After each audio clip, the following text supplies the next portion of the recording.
From VOA Learning English, this is the Health and Lifestyle Report.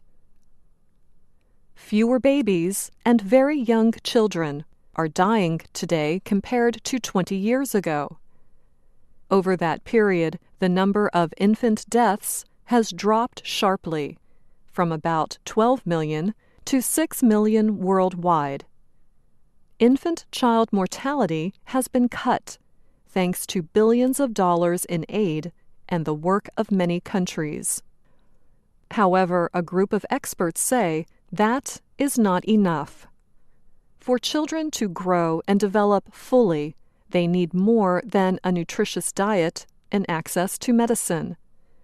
That is the opinion of a team of social scientists and public health experts. They found that about 200 million children are failing to meet their developmental potential each year. What is lacking, the experts say, is social interaction with the children and involvement by the caretakers. The U.S. National Academy of Medicine set up the group of 32 academic experts. They provide strong evidence that just as a poor diet can harm children, violence and lack of care can damage a child's brain. And that, they say, leads to physical and social stunting, even when aid programs are available. Stunting is when a person fails to grow and develop normally. Neil Boothby is with the Mailman School of Public Health at Columbia University in New York.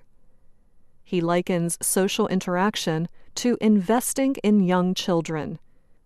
He adds that it's vital to ensuring international peace and security.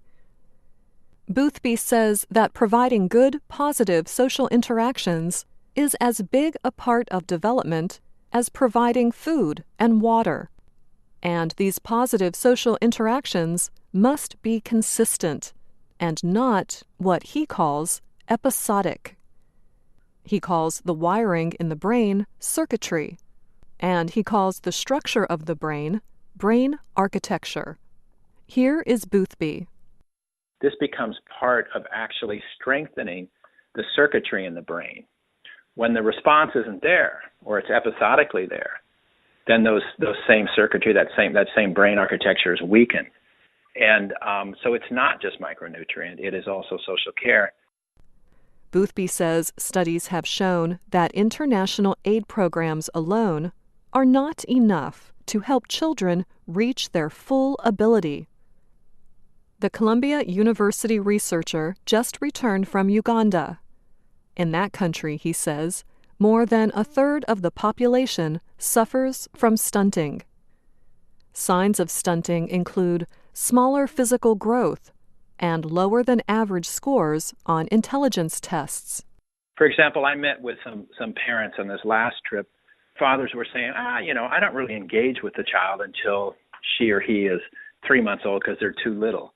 I mean, that's counter to what they should be doing, because holding, talking, caressing, etc., is all part of brain health. The paper, says Boothby, is a call for social interaction to be added to the list of health and nutrition assistance programs and concerns. We teach parents when they go to clinics about water and sanitation. We teach them about the kinds of foods children should eat. Why aren't we teaching them the things that make brains grow? Boothby adds, it is time for international aid policies to catch up with scientific research. Aid policies, he says, must combine the neurobiology of caring with other forms of assistance. I'm Anna Mateo.